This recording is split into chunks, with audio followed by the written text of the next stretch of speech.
Now, in the last couple of videos, I've promised to come back and give you a little bit of a look at what we're doing in preparing for winter here in our garden. Now, autumn is fairly well advanced here in Tasmania now. We're getting some really nice colours from the deciduous trees, but the garden is really slowing down in growth. There's not a huge amount now cropping from it. So what I've been doing in this section here in the raised beds is basically been cleaning the beds up. Now, with doing that, there is some regrowth of seed. Example, this bed that I had calendula co-planted in it, and massive amount of calendula plants coming up. I'm probably not going to make any use of those plants at this stage, however. The things that are happening still in terms of production, we've got here some kale, which is growing up fairly big, but what I have been doing is trimming it a little bit to keep some production coming from it, because it's going to be the main kale production for a little while. I've planted some smaller plants in around it, but they won't really begin to produce much until probably the end of winter, probably from August. And so they'll be something that actually carries through into the spring, at which point these will be wanting to flower and go to seed and need to come out. So that will be a staging for this red Russian kale. Now, I've got a volunteer lettuce plant in the same bed, and I'm probably going to get a few volunteer lettuce plants around, and that will be nice to have. You'll see there's silver beet still growing and available to be picked. We've got some beetroot and also carrots that we're still digging here, which is really nice. This time of the year we start to really use those carrots. The beans behind me have a lot of seed on. I probably should have picked more. There shouldn't be as much seed on here as there is, but a lot of that's dry now, and this is one of the things that I need to do now, is to actually harvest that when it's dry, take it in so that we've actually got plenty of green bean seed. Now, this is the climbing bean, Blue Lake climber, that I grow every year. The zucchinis have stopped producing. There's some there that I will actually get some seeds from, the ones that I missed. But I will be coming in and putting some more topping of compost, probably onto this bed, which has active growing in it. The ones that I'm not growing in, I'm either covering with weed mat, as the one in the corner there, which had a bit of weed that I wanted to discourage growth from, or I may come and put straw on some of these to cover them for the winter. Just let them rest over the winter and come back for spring planting, at which point I will be adding some compost to those and getting them started again. Over here where I grew the sweet corn, I have cut it all down a couple of weeks ago, and it's laying down. Now, there's a bit of mixed growth here. What I will do with that is to simply come and cover this with plastic. That can happen now as soon as I've got the opportunity to do it. I've got some of Elizabeth's flower garden here coming over, so I'll need to take that back. If I can get plastic all over this, this is going to then compost down across the winter and be ready for some spring planting. Now, at this stage, I often have to start to think, what am I planting in what section?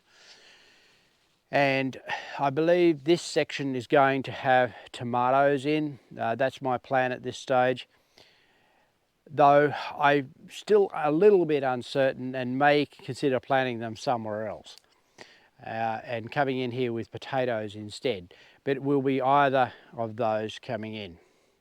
So at this stage, I'm still a little bit flexible where I'm going to plant things. Now, as you can see, I haven't yet pulled out my tomato plants, and there's still some here that are not really going to ripen that well out here. So what I will do with these, when I come to do it, if they haven't shown ripening to a stage that I can take them inside, is to pull the plants and hang them up in the greenhouse where they can potentially ripen a little bit more. But the bulk of this production is finished, and I could come and get these out now, and that'll happen as soon as I've got the opportunity to do it. But in this patch where I harvested the pumpkins a couple of weeks ago, the ones that I left I think are now ready to harvest. The plants have pretty much died off, and if I have a look, yes, the vines are dying very quickly, so I will now harvest these remaining pumpkins.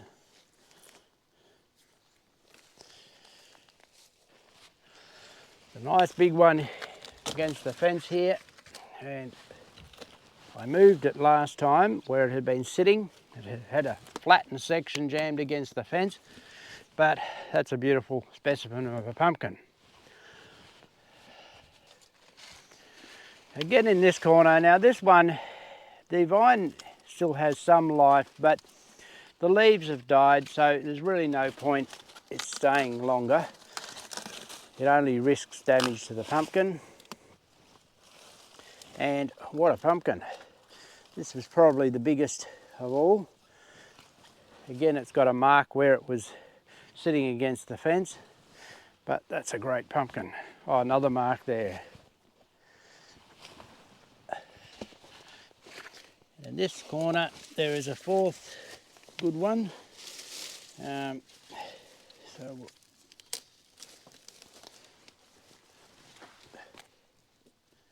leave that one off. And again, a very nice pumpkin. So here we've got the result, which is 4 really good pumpkins. These were late set, but still early enough to grow to full size, and a really good size actually, better than some of the other earlier ones, and look like really nice pumpkins. Fairly good condition as well. But I've also picked 3 here that are not 100% mature. They were very late set. They might produce something. They're not going to be a really nice pumpkin, but I will take them in case I can get something from them. There is also still a few around like these two, which are showing that they are green, and they are not going to be great pumpkins, and at this stage in the season they're never going to develop into anything. So compost heap really is the place for them. Recycle them and create something. If you wanted, you could use these a bit more like a zucchini, if that was of need. When you've got lots of nice pumpkins like these, you don't tend to bother. So with this patch now, the next stage is to clean it up a little bit. I don't want too much of this growth going to seed. So what I'll do is I'll cut it down with the scythe, and I'll come back and cover this with black plastic, but probably not immediately. Probably at the stage where I take these tomatoes out, then I'll cover the whole patch. But right now I just want to trim it back. Now, I was at AgFest a couple of weeks back when it was on, which is the main agricultural exhibition here in Tasmania, and I bought a new scythe blade. For many years I've had what is really a grass cutting blade for this scythe, and I don't do a great deal of grass cutting with the scythe. What I do is more of this garden cleanup, and so what I've bought is a ditch blade, which is a much heavier duty, shorter blade. It will clean this sort of thing up really nicely. I'm still using the snade, the handle from the old one, temporarily put the old blade aside. I might make a handle for it sometime myself, because I do occasionally want to cut grass, and it is the better blade for doing that. But for most of what I do, this is the go. Now, if you're interested in buying a scythe in Australia, I'll put a link below to the company that actually sells these, and you can have a look there what they have. They've got the whole range of scythe blades and snathes and all that type of thing. So a really useful tool in the garden really to have a scythe if you've got a larger garden. It allows you to clean up. You can do it with whippersnippers and brush cutters, but they're all noisy and require fuel and have to be started, whereas this is instant and it's away you go. It's a nice, pleasurable experience really to trim it back with a blade like this. Now this is not going to be ideal like you would when you're cutting hay or something like that, but when you're doing this heavy stuff, it's a bit different. Oh look, I uncovered another pumpkin, which I didn't know was there.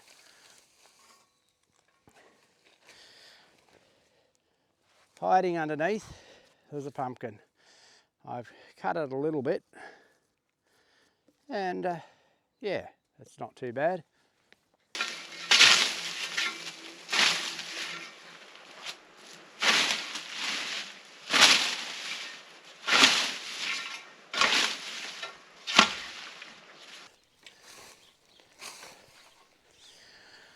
So this has all been cut down. It might not look any cleaner or any better, but most of this will now begin to compost down.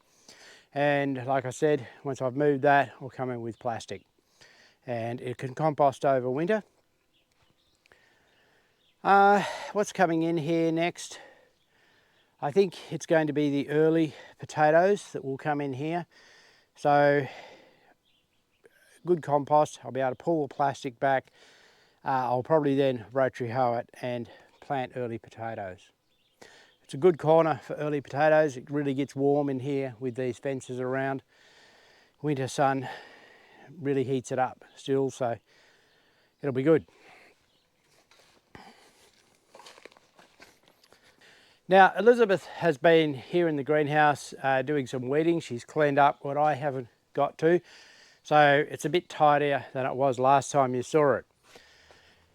Cucumbers have completely finished production. So what I need to do now is to look for and collect some of these that have grown to maturity that I have missed earlier and decided to leave, of course, because I want some seed and to collect the seed from these. So we'll get these together and we'll cut some out. Now you might notice this parsley, which I had growing here early, before I put the cucumbers in. When the cucumbers overran it, they knocked the parsley right down, but it's come back. It will want to go to seed, but it's nice to have that parsley again at this time of the year.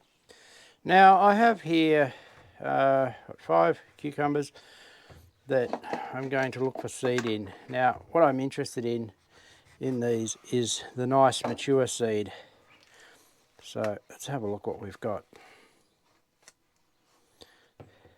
So some seed is not necessarily fertilised well and is a bit flat. I'm after the nice full stuff. Not seeing that this cucumber is very good. Some cucumbers just don't have that good seed in that others do.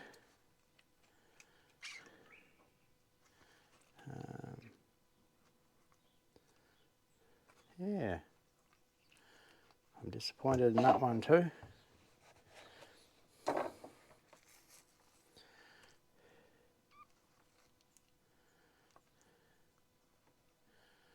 Some of this might be okay in this one. It's only a smaller seed though coming out of it, but I wouldn't be 100% certain of it either. If I don't get any of these, I do have good seed anyway from the previous year. Look, there's no seed in that one at all. Fertilisation obviously wasn't very good. See how we go. This one. Still not very good. You know, what I like to see is a nice full seed. I'm going to keep little bits and we'll see out of all these and see if we get some. I think in this one there might be a little bit that's good.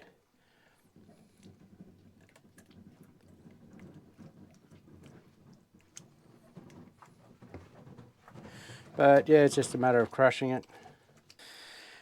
So this is the seed I've collected, and I'm not overly impressed by it. As I said, most of it looks flat. I'm not certain of germination from it, but I will collect it in case. As I said, I do have previous year's seeds, so if this year fails, but it just looks like there hasn't been fertilisation. Normally they would swell up and be nice and thick. So I put a bit of water in that, and I'll let that ferment for about 3 or 4 days before straining it off and then drying them out. Poor fertilisation of seed like that appears to be is something that is not unexpected when you're actually growing in a greenhouse, because bees don't often come in. To get really good seed, I really should be planting some of those cucumbers outside, out in the beds, where they would get better fertilisation and you'd actually get good seed development. Now the only tomato that is continuing to go here is the Legend tomato, and it's got quite a bit of fruit still showing on it. They won't ripen very quickly or be really tasty now because the light is dropping right back, and will be like that for like 3 months or so. But I'll leave those, we'll get a little bit from them. It's just that little taste of tomato across winter. Now I have one further job to do this morning that's a prep job for winter. And that's to remove the little wax cylinders that actually open the windows here in the greenhouse. Now in the past I didn't have windows in my greenhouse, I just relied on opening doors. But this summer I really wanted to keep it cooler, so I actually put a couple of windows in the end here. Now that the temperatures have cooled, we really don't need them opening. Even though it still reaches higher enough temperatures to open them a little bit here, it's not really necessary. And better to take them out and leave them closed now until well advanced in spring. So these just have a little pin that I need to pull, and once I pull that it will close, and then I simply unscrew the cylinder out.